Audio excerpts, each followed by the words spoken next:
This is the Bay Area's news station. KRON4 News at 6 starts now. Good Friday morning to you. I'm Daria Folsom. And I'm Mark Dan. Let's start with a quick update on Bay Area weather and traffic. George will be around in a second with traffic. James, watching the weather and a cool down a little bit. Yeah, I am. Yeah, let's start off with a glimpse at San Jose. See how those temperatures are going to develop over the course of the day. And you'll notice it won't get quite as warm as it did yesterday, which wasn't as hot as it was the day before. So the gradual cool down is beginning to take hold. Now, we're still going to warm it up to about 95 degrees in San Jose. But the difference is we're not looking at 100-degree weather. Okay, that's the headline for you in our interior valleys. So 95 will max out at about 3 o'clock in this afternoon, cooling off to about the low 80s as we head towards 8 p.m. tonight. Here is a quick look at your ready for school forecast. As you get out the door this morning, know that it's about 60, well, let's just call it 65, because we're seeing everything from 60 all the way up to 70 degrees, depending on where you are. Cooler conditions being found at the coast right now. By noontime, we'll expect temperatures to warm up into the low to mid 90s for our inland valleys, upper 70s to near 80 by the bay. And then after lunch and your afternoon recess, we get to 3 o'clock where kids are getting out of school at that point. Now we're going to hit the upper 90s today, so it'll still be hot, but far fewer communities are actually going to hit 100, which is the good news. So we're bringing those temperatures down just a little bit, low 80s by the bay. I'll have a more detailed forecast. We'll talk more long term too with your weekend outlook coming up in my full check in 15 minutes. Now let's send it over to George in the traffic center. Thanks, James. As we continue to monitor the Bay Bridge and the westbound ride into San Francisco, there were two early morning problems in San Francisco that started to back up traffic toward the island on the upper deck of the Bay Bridge, an accident that cleared, and then a stall westbound at 9th Street. So we are backed up, but the traffic's still moving pretty well. The concern is that if that slow traffic reaches the metering lights, that will mean big backups here at the Bay Bridge. So far, at least, the drive times are still holding pretty well, about 16 minutes, but it is slower than usual across the upper deck. Your ride on Highway 92 and the San Mateo Bridge looks good for the westbound ride. Still no delays, 11 minutes. And out of the East Bay and into Marin County via the Richmond Bridge, too early for a backup here. If you're out the door anytime soon, you'll have an easy ride with an 8-minute trip time. Mark, Daria. Thank you, George. Today marks 14 years since the September 11th attacks, where nearly 3,000 people were killed. The largest ceremony is happening right now this morning in New York at the Memorial Museum near the site of the World Trade Center's Twin Towers. The towers fell when two hijackers took planes and flew them into the towers. Today, the Memorial Plaza at Ground Zero is open to the public, and 20,000 people gathered there last year. That was the first year that the public was able to visit that site on the anniversary. Today, the plaza is open earlier than last year as well. Let's go live now to New York, where a moment of silence is being held to mark the time the second plane hit the South Tower, as they're reading the names of those lives lost on September 11th, 14 years ago today.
David Reed Gamboa Brandhorst. Michelle Renee Bratton. And now, after that moment of silence, they're continuing on with the reading of the names of all of those who were killed September 11th, 14 years ago. And the Remember events are going on all over the country, including right here in the Bay Area. KRON4's Avery Harper live in San Francisco, where all 44 fire stations are hosting remembrance ceremonies this morning. Avery. Mark and Zaria, we're still waiting for the local ceremony here at Fire Station 7 to begin. Cadets are arriving ahead of that ceremony. They'll be having those ceremonies at all 44 San Francisco Fire Department stations. This one starts at 6:45 this morning.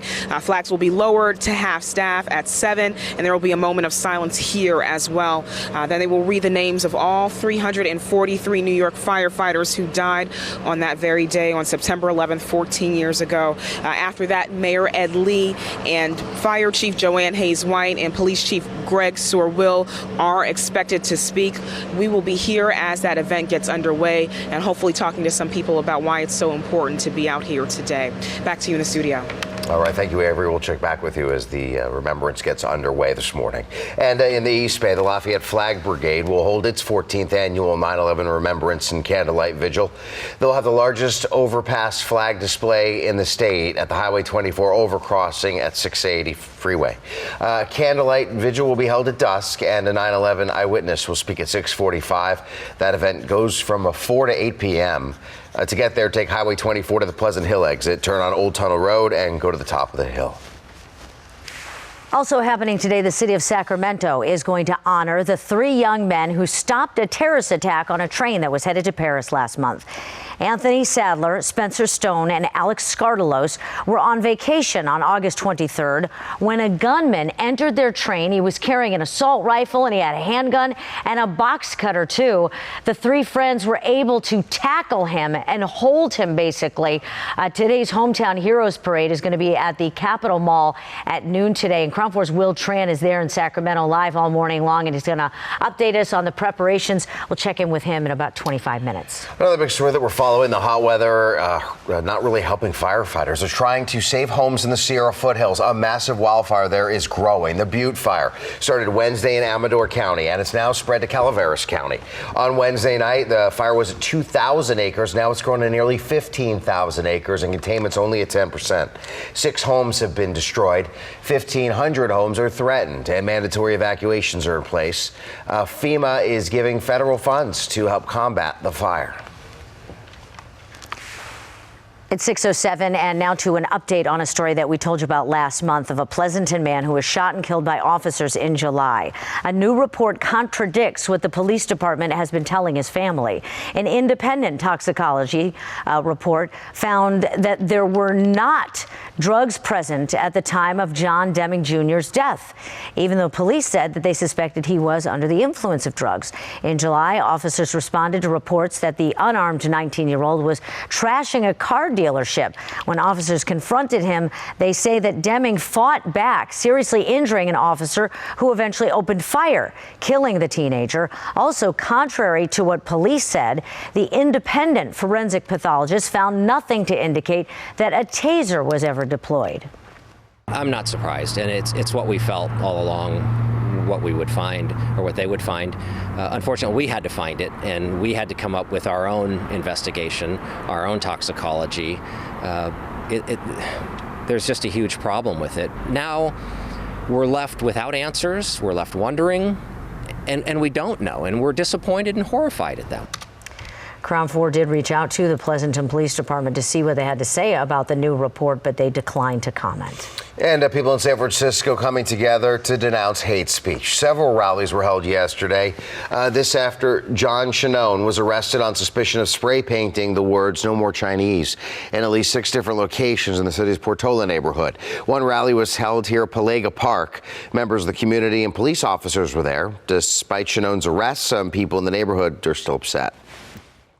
It's not okay for someone to write hate messages anywhere. Do this to the Chinese, you can do to everyone. You know, that is very unfair for us. It's scaring us. In San Francisco, an attack against one of us is an attack against all of us. Shannone was booked on 5 counts of felony hate crime and 5 counts of felony vandalism. 6:09 and happening now. Police in the East Bay are looking for an at-risk 45-year-old man who's missing. Colfin Williams was last seen around 1 o'clock yesterday afternoon on Manor Boulevard in San Leandro. He's 5'5" and weighs about 130 pounds, and he was last seen wearing a white T-shirt and blue sweatpants. He uses public transportation a lot, especially BART. Police have not said why he is considered at risk. And a wild series of events in San Francisco as police try and catch a suspect who didn't want to be caught. The man even hid under a pier for about an hour, and here's video when he was finally arrested. This all started yesterday when an officer tried to pull a man over for riding a motorcycle on the shoulder of the 280 on-ramp at King Street. CHP officers tried to stop him, but he took off and crashed into a car. He then took off running and jumped into the bay here near AT&T Park. Police say at one point he was doing push-ups on the pier. Rescue swimmers, officers on boats, and a police wave runner were able to corner him, and a crisis negotiator was brought in, and the man eventually surrendered peacefully. If you like BART to get to work, your commute is going to be a little more comfortable. Starting on Monday, BART's going to make some changes to relieve the crowding on the trains. They're adding more rush hour trains to the Pittsburgh, Bay Point, and SFO lines. More cars added to all the trains during the rush hour commute times. The Richmond to Millbrae line, that area is going to be extended to 9 p.m. that service, and BART is going to turn trains around sooner to increase the number of rides between stations. And so later in the KRON4 Morning News, a bizarre story you might have to see to believe. A giant piece of ice comes crashing through the roof of a family's home, where it may have come from. And next, it may seem strange in the middle of a drought, but San Francisco's getting ready for floods. We'll show you why. And we'll have a look here at the Bay Bridge. A big backup. No Friday light here. We'll get an update on the drive time coming up.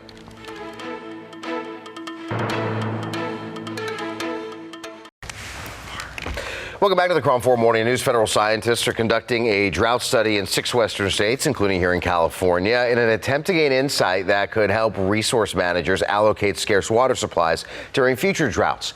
U.S. Geological Survey workers are measuring flows and temperatures in nearly 500 streams in California, Idaho, Nevada, Oregon, Utah, and Washington. The spring snowpack in the western U.S. this year was a lot lower than long-term averages, and a lot of rivers with historic low flows. Officials say this year's warmer, drier weather could be a preview of future droughts. A strong El Nino climate pattern could bring much needed rain to the Bay Area this winter, and the city of San Francisco is already preparing for possible storms. A spokesperson for the SFPUC says the utility company is inspecting more than 150 miles of sewer lines to reduce any flooding in possible storms. Officials are also warning the public small things can cause big problems, like a trash bag blocking a drain can cause flooding. So they're hoping the public can help with some of those smaller issues. If it's safe, go ahead and remove that debris or rake up that debris, and oftentimes the water clears itself right up. And if it doesn't, that's when you want to call the city at 311, and we'll be out there with crews to respond. According to the latest report, there's a 95% chance that the El Nino forming in the Pacific could last through the winter. Saw at the beginning of the summer, James, we had Texas. They had a historic drought, and then they went to historic flooding. That's right. So that's going to be a real worry for us. Too much of a good thing maybe this winter. And the other thing we have to factor in, too, is we've had so many wildfires that a lot of the vegetation that holds the dirt together is gone. So if we do get, a downpour, all of that runoff just becomes mudslides in no time. It was kind of comical looking at that video when we were talking about the snowpack. Yeah, you were chuckling. They were walking out to try and stick the pole in the snow. No, what are they doing? Yeah, they were walking out in the middle of a dry prairie. It was funny to look at. All right, let's go outside. I want to talk about the weather for today. And the difference is today is actually going to be a little cooler, and more people will actually feel the effects of that. The inland valleys, you're still going to be hot, but the upshot is there won't be as many cities hitting 100 today. Mostly we're going to hit upper 90s. This is the live view outside, our Bay Bridge camera looking out at the East Bay, and you can see some of the high-level clouds out there. And that's all part of a system that's going to be cooling us down as we head into the weekend. Right now, we're looking at 58 in San Francisco, a little warmer in Oakland, 61 there, and then as you head farther out to the east, it gets warmer still. 65 for Concord and Pleasanton, 70 out in Livermore. In the South Bay, San Jose currently is at 61 degrees. Speaking of the East Bay, let's take a quick look at how Oakland's going to shape up today. The temperature graph here, where it plots it every couple of hours, shows that by noontime we should be looking at about 78 degrees in Oakland downtown, maxing out at about 83. So that'll be very mild. We're not looking at upper 90s like we had been earlier in the week. So today is going to be much more comfortable in Oakland, and then we'll cool it off to the low 70s by 8 o'clock tonight. The wind will be there, coming from the southwest at about 5 to 10 miles per hour. So not an intense breeze by any stretch of the imagination, but it will be there. Here's what the forecast holds for the peninsula. Our zone forecast showing San Francisco and all of our bay shoreline communities on the peninsula. 79 in San Francisco, 81 in San Bruno, warming to the mid-90s as you head down near Redwood City. And out along the coast today, we're looking at temperatures mostly in the low to mid-70s with 71 in Pacifica, warming to 73 in Ocean Beach. Looks like Half Moon Bay will get up to about 76 degrees. Here is the wide view with our afternoon highs. So look out to the east. Most locations in the upper 90s, right? We only have Fairfield and Livermore on this map actually hitting 100. In the South Bay, most of the Santa Clara Valley will be in the mid to upper 90s, with Morgan Hill being the only one there hitting 101. And in the North Bay, upper 90s generally. We have Napa that could potentially hit 100 degrees this afternoon. Here's the quick 3-day outlook. So today we've talked about that. Saturday, Sunday, we have more clouds rolling in. Temperatures cooling off considerably. In fact, we're going to knock off about 10 degrees from our inland highs as we head into tomorrow, and then cooling off more so into Sunday. Brief shot at maybe some showers for Saturday, but at this point it looks like it's more just humidity that'll make its way up to the Bay Area. How about the beaches? Well, let's find out. We have Dave Spark continuing our team coverage with a look at that. Hey, Dave. Hey, James. A place to go, which maybe some had already ventured during this hot week, the beaches. And a look at some of those temperatures, for example, in Monterey Bay. We're holding on to 70s here. Monterey at 77. Santa Cruz maybe about 85. One of the reasons why the geographical location where they are. We have some subtropical moisture sneaking up here as we get into the weekend. We're going to get the humidity in the bay. 73 Ocean Beach today, Stinson Beach at about 79, and it looks like 70 for Half Moon Bay. It's a little bit off of what it was earlier from this week, but certainly a dandy forecast in terms of enjoying, which it will be the case for this weekend. But again, we're dealing with a little bit more of the way of humidity.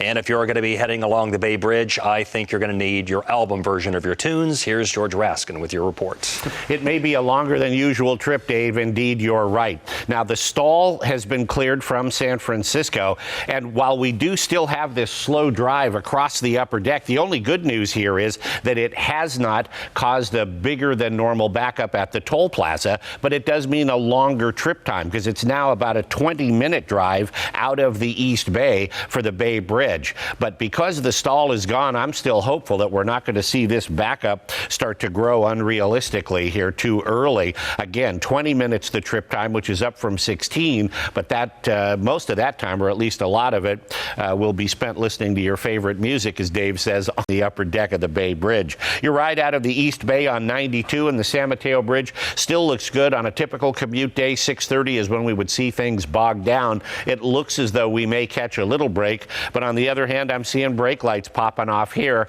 so we'll have to just wait and watch as this commute unfolds. Heading into Marin County or from it via the Golden Gate Bridge is a fairly simple proposition. No delays through Marin yet for southbound 101. That's definitely getting a later start. And if you're heading into Marin from the East Bay, here's your ride out of Richmond. Still light enough at the toll plaza that there are no backups here for westbound Interstate 580.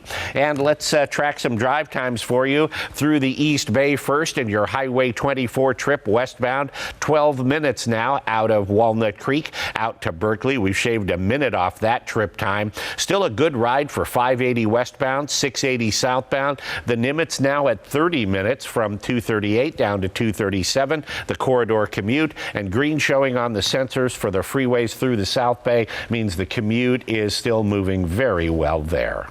Mark. All right, thank you, George. An armed carjacker is dead after he ran into a crowded Southern California restaurant and held at least 4 people hostage. Here's footage from Los Angeles police helicopter showing a high-speed chase that he led officers on before going into that restaurant.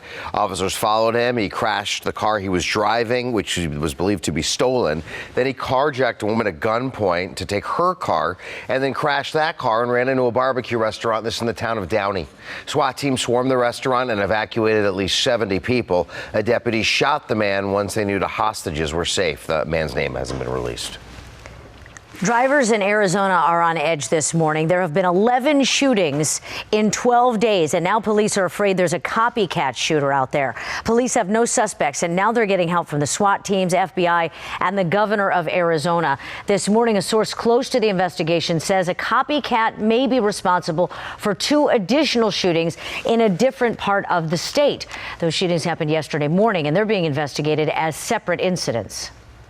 I don't know if it's different people. I know we have some different MOs. I know that there's been different items used to cause the damage. I'd ask Arizonans to remain alert and aware, and we are going to find who's doing this and bring them to justice. Police say 7 of the cars that were shot at by the bullets were hit, and the other cars were hit by something else, not a bullet. Only one person has been injured, a 13-year-old girl. Her ear was cut when a bullet went through the windshield of the SUV that she was driving in. And this morning, 2 Arizona residents have filed a lawsuit against the California company over a salmonella outbreak linked to tainted cucumbers. Since July 3rd, there have been 341 reported cases of salmonella in 30 states. They all involved the garden variety cucumbers from Andrew and Williamson Fresh Produce in San Diego. 2 people from Maricopa, Arizona, filed a lawsuit saying the company was negligent. They both needed medical treatment after eating the tainted cucumbers last month. New this morning, O.J. Simpson has lost his latest appeal of his 2008 kidnapping and armed robbery conviction in Las Vegas.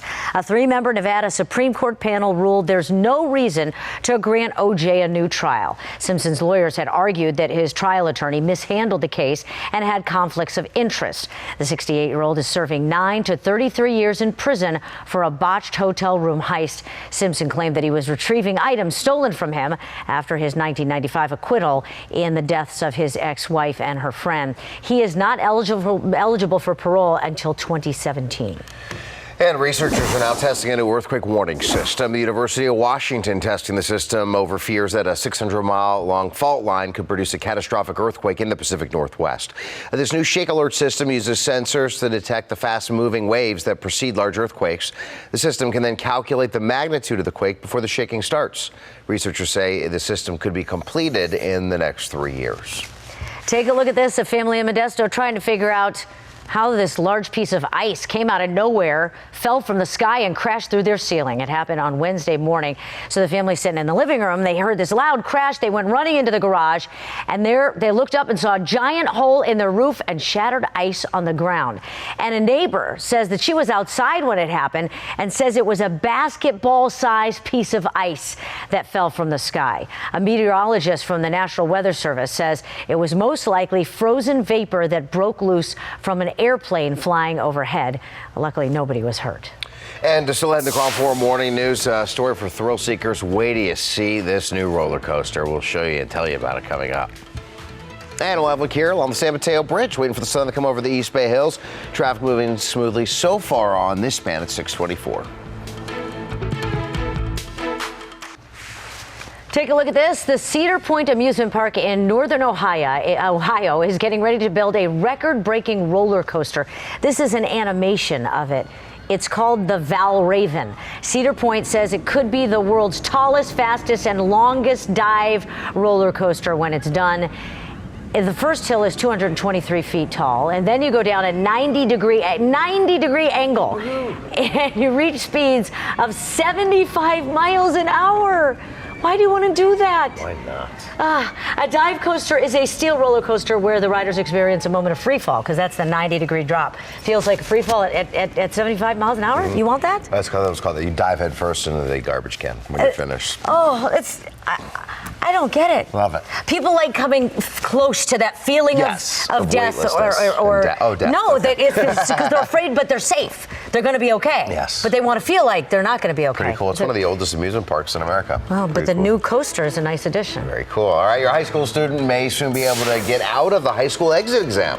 Why some lawmakers are pushing to get rid of the test. And Mark, I'm live in Sacramento this morning at the Capitol building, where they are getting ready to celebrate 3 hometown heroes credited for stopping a terrorist attack. We'll have that coming up in just a few minutes. This KRON4 Market Update is brought to you by Bank of the West. Opening bell on Wall Street on this Friday morning, remembering September 11th, and Dow futures pointing to a lower opening this morning, down 60 points. Yeah, we are remembering September 11th on this, the 14th year after the attacks. And we want to go live now to the Pentagon in Arlington, Virginia. 184 people were killed when a hijacked American Airlines Flight 77 crashed into the Pentagon 14 years ago today. Secretary of Defense Ash Carter and Vice Chairman of the Joint Chiefs, Paul Selva, are hosting a remembrance wreath-laying ceremony here at the Pentagon this morning.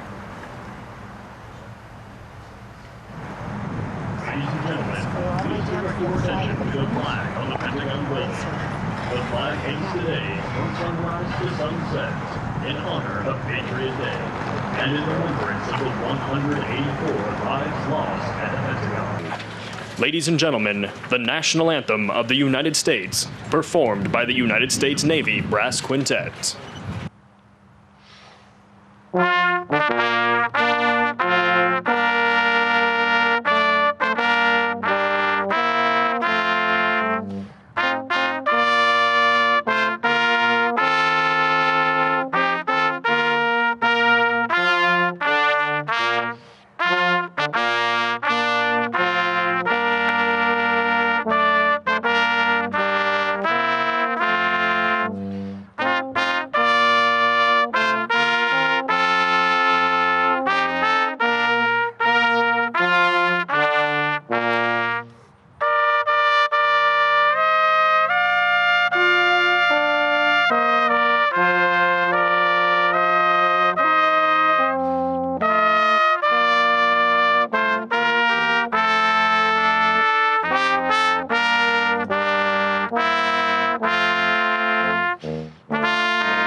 So that's just what's part of the ceremony that's going on in Arlington, Virginia. We also brought you live what's going on in New York this morning to remember the thousands of people who were killed in 9/11 in the Twin Towers. And we'll continue to go back to those ceremonies throughout the morning. We're also waiting for the remembrances here in the Bay Area, as we'll have live coverage of the events back east and then here in California. And also on this 9/11, 3 international heroes are being honored today for stopping a terrorist attack on a train that was headed to Paris.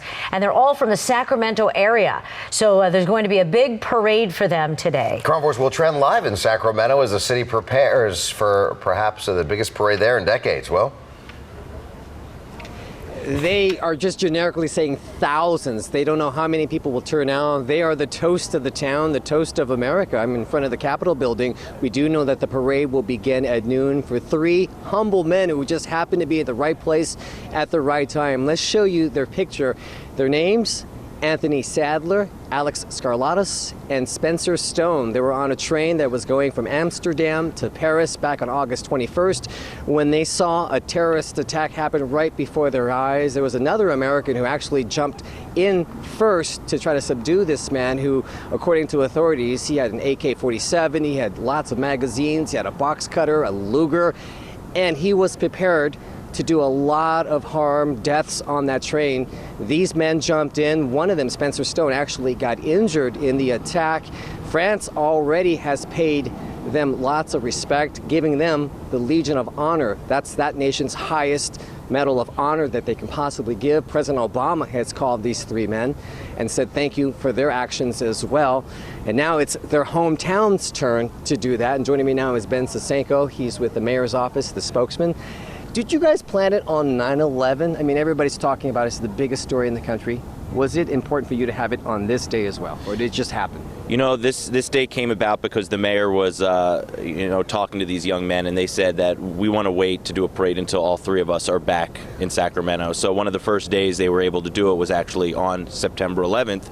And when we thought about it, it just made perfect sense. Obviously, September 11th is a day of, remembrance, and obviously our hearts are heavy for the victims and the first responders that, were lost on that day. But it's also Patriot Day, and it's a day where we celebrate our strength and resilience and America's courage, and nothing better exemplifies that than these 3 men who put their lives in harm's way to try to save the lives of strangers, and that's what they did. Tell us about these guys. I've seen pictures. They almost look like golly shucks humble guys. You've had a chance to be with them. Tell us, for those who don't know them well, tell us about them. Well, we're proud of them because they're Sacramentans. They embody the values that we like to believe we have here in Sacramento. And you know, where were you in your early 20s? These guys were in Europe, you know, just trying to enjoy the summer. They were confronted with a life and death situation. They took action, and now their lives are changed forever. So, you know, there's Spencer's in the Air Force, Alec, who just came out of the National Guard, Anthony's a student. These are your regular guys in your early 20s who are now, you know, in the spotlight, but they're certainly keeping their humble spirit. You know, they don't want to be called heroes, but we know they are. They certainly are, no doubt about it. And we're excited to honor them here. Okay, and you know what? So many people will be here. We're at the platform. This thing will start at noon. She'll last about 1 o'clock. I mean, 1 hour, maybe a little bit longer than that. It's about a half-mile parade, thousands expected. If you want to drive up from San Francisco, the Bay Area, come early because parking will be an issue. And one thing I got to tell you, we got here early and it was already 73 degrees at around 4:30 in the morning. So you know it's going to be hot in Sacramento. If you come up, obviously pack lots of fluid, lots of water, and make sure to wear light colored clothing because it's going to be a scorcher, but well worth it. We will be here to get more reaction on these 3 heroic young men throughout the morning. Back to you guys. All right, thanks a lot, Will. All right, on the weather, and it's going to be a really hot one. Inland, at least. We're finally getting the cool down for a lot of spots that don't have air conditioning. Yeah, it feels great today compared to yesterday. I was talking to George. It's going to be, you know, in the low 70s come later on this afternoon, and he's over the moon about that. Yeah, it goes so from hot. miserable to perfect. I mean, that's just beautiful. Yeah, let's go outside. We got a live shot here out of SFO where the view looks great, right? We got a few clouds way up high there kind of pushing over. And we also have, as you can see off in the distance, just behind the airport, some of those low clouds, the marine layer, right? A little bit of that fog kind of pushing in. At the moment, no delays being reported out of SFO. Just a really nice, brilliant start here. We're about a little more than 15 minutes away from sunrise. If we can get the angle of the sun just right, maybe we'll light up the underside of that cloud deck and get some brilliant colors. I'll watch for that. In the meantime, here's your ready for school forecast. If you're about to get out the door, this is what we see right now. Temperatures, it kind of varies. We have some 50s out along the coast, then mid 60s around the immediate bay, and in some select places inland, we're also seeing right around 70 degrees. So we're off to a very nice start here with some difference in temperatures Bay Area wide. By noontime, it'll certainly warm up inland. We're looking for another hot day. As you can see, 95 by noontime, 97 and 98 by 3 in the afternoon. And then for our bay shoreline schools, we've got upper 70s right around noon to low 80s for our hottest time of day. That'll be about 3 o'clock. Kids getting out of school at that point. And what we don't see, at least on this panel anymore, is triple-digit weather. There'll be a couple locations that get there, but the vast majority of inland schools will max out in the upper 90s today. So temperatures are coming down just slightly. I'll be back in 15 minutes. A more detailed forecast. We'll talk about the weekend. A lot of good stuff still ahead. On to traffic. George, please tell me it's nice out there. I am very much encouraged by what I'm seeing here at the Bay Bridge, James. You know, we had a couple of problems in San Francisco that started backing up traffic across the span, across the upper deck. And had the backup reached the metering lights, that would have meant bigger than usual backups here at the Bay Bridge. Thankfully, that's not the case. Although the drive time is at 21 minutes right now, the backup is only right to the MacArthur Maze and not backed up through it yet. And I'm also encouraged by how quickly cars are moving through here. So what does this mean to you as you head out the door? Well, if you're heading to the Bay Bridge, you're still looking at a relatively normal commute, provided there are no additional incidents here for the westbound ride out of the East Bay. And speaking of your East Bay ride, heading over toward the peninsula, this time across the San Mateo Bridge, hoped for lighter than usual conditions, just didn't materialize here. We are already starting to grind down nearly to a halt for the westbound 92 ride, and the drive time is now at 16 minutes and climbing out of Hayward and heading toward Foster City. And your East Bay ride heading toward Marin is backing up earlier than usual here, westbound on Interstate 580, and the backup reaching across all of the lanes, although it's only slow right at the toll plaza. Expect the backup before too much longer to be out near the Richmond Parkway. Mark. All right, thank you, George. Coming up, incredible new video from NASA showing what appears to be a tornado on the surface of the sun. We'll tell you what caused the phenomenon. And if your kids love Harry Potter, you want to listen to this. It turns out we've all been pronouncing one of the names wrong.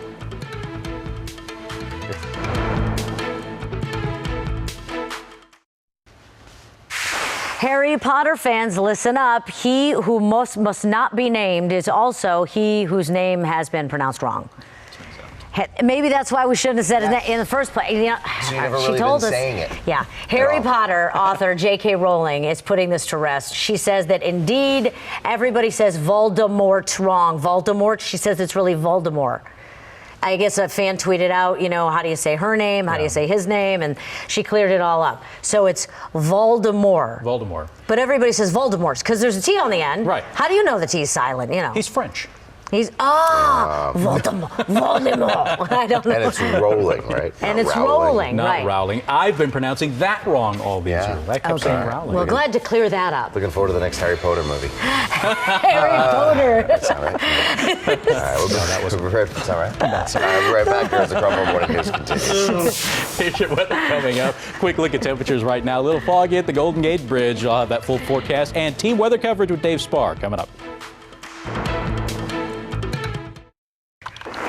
Welcome back to the KRON4 Morning News. Here are some of the big stories that we're working on for the 7 o'clock hour. Right at the top of the hour, we're live in San Francisco as firefighters hold a moment of silence for the victims of the September 11th terror attacks.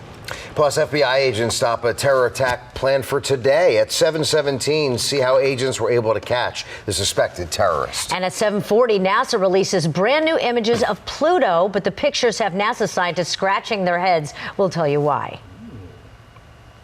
This is so cool. All right, take a look at this. NASA Solar Dynamics Observatory capturing these extraordinary photos. It looks like a tornado on the surface of the sun. It's in the lower right-hand corner of your screen. NASA says the twister's actually a gyrating mass of plasma.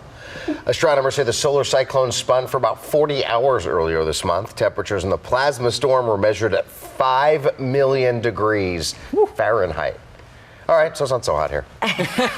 All in perspective, that's true. Yeah, that bad. Plus, our temperatures make you sweat. That'll make you evaporate. Yes. Plus, we get the cool down on top of that. Yes. So we'll be far, far away from 5 billion degrees or whatever it was. Yeah, today's going to be great by comparison. We're looking at actually temperatures that are already beginning to show the cool down, at least by the coast anyways. We take a live look outside. We've got our shot here, the Embarcadero camera looking out at the Bay Bridge. You see the East Bay off in the distance. But right along the coast, we're seeing temperatures in the 50s, and then it'll gradually warm as you head inland. In fact, let's break that down for you. Here's what we're seeing right now. 58 in San Francisco, 52 in Nevada. Cool there. Look at Santa Rosa, 49 degrees. Santa Rosa has been hitting triple digits during the afternoons all week long, and this morning they're waking up to 49. So get those windows open, get those doors open, let in some of that cool air. You're going to need it for later on this afternoon. Out to the East Bay, 65 in Concord, 70 in Livermore, and we're seeing mid to upper 60s in the South Bay right now. Let's take a quick look at what temperatures are going to be like this afternoon, and I want to zoom in here on the East Bay shoreline. Give you a quick look here at Oakland. 85 should be the warmest that we'll get there in Oakland this afternoon. 91 in San Leandro, 86 in Hayward, as you can see. So no longer are we dealing with those upper 90s with a few 100s along the Bay shoreline. Be a lot more comfortable today for a lot of the folks there, especially those without air conditioning, and AC Transit should have a little better time. We've been doing stories this week about how it's been sweltering on the bus system for those riders, but today it looks like it's going to be a little bit easier for you. All right, let's take a look at temperatures and the wider perspective here. This is what we're seeing for this afternoon. Yes, we will still hit 100 for a few select spots like Napa and Fairfield and Livermore, but the vast majority of inland locations will max out in the upper 90s. So I know that's still hot, but at least you're not in the 100s, and the gradual cool down will be more felt for you come later on into the weekend. But 99 in Pleasanton, 94 in San Jose, 85 as we mentioned in Oakland, 79 in San Francisco, and 95 for the North Bay, warming to 100 as I said out near Napa. So temperatures obviously been the big headline all week long. For more on how they're going to evolve over the course of the day today and where we should see them go as we head into the evening and overnight and everything else, let's hand it over. Team coverage now with Dave Spar. Morning, Dave. Well, good morning, James. Good morning, everybody. Hoping for some improvement. We are. Now, today's still going to be quite toasty as we watch Futurecast 4 go into motion. And the warm-up covering the Sacramento Valley all the way to the east parts of the Bay, as you can see. Still kind of business as usual, but taking the edge off. And notice how on the peninsula, there's a hint of things changing as some green gets worked in there. Going forward with the time period, as we head to about 9 p.m., there's good coverage for 60s happening for this evening, but some some blues of 50s. Look at the progress happening here going into tonight. Santa Rosa covering a good portion of the peninsula, particularly along the coast, an improvement on that front. It's going to be baby steps, though, on our 7-day forecast. Still in the 80s we're looking at for into early next week, although maybe you'll need a heavy jacket compared to what we've been through. 80s happening for around the immediate bay with some upper 70s returning, and the beaches hanging with the lower 70s. Might even get some upper 60s at this as well. Right now, George Rask has a look at your traffic. Thanks, Dave. As we continue to monitor the Bay Bridge and the East Bay commute into San Francisco, thankfully holding at about 20 minutes for the drive time right now. And as conditions improve on the upper deck, they deteriorate at the toll plaza and then the backup into the MacArthur Maze, which now reaches about halfway to Highway 24. So you're still going to spend the time in the commute. It's just now you're backed up before the bridge instead of so slow across the bridge. And the San Mateo Bridge, we did not catch any kind of a break here because it's Friday. Right at 6:30 we saw things slow down, and the drive times are up to around 16 to 19 minutes now coming out of Hayward, with slow traffic all the way out to the base of the high rise. That is about a 4.8 mile, 5 mile stretch of slow and go traffic. And tracking your drive to the Richmond Bridge, I'll get you there in a moment. First, the Golden Gate.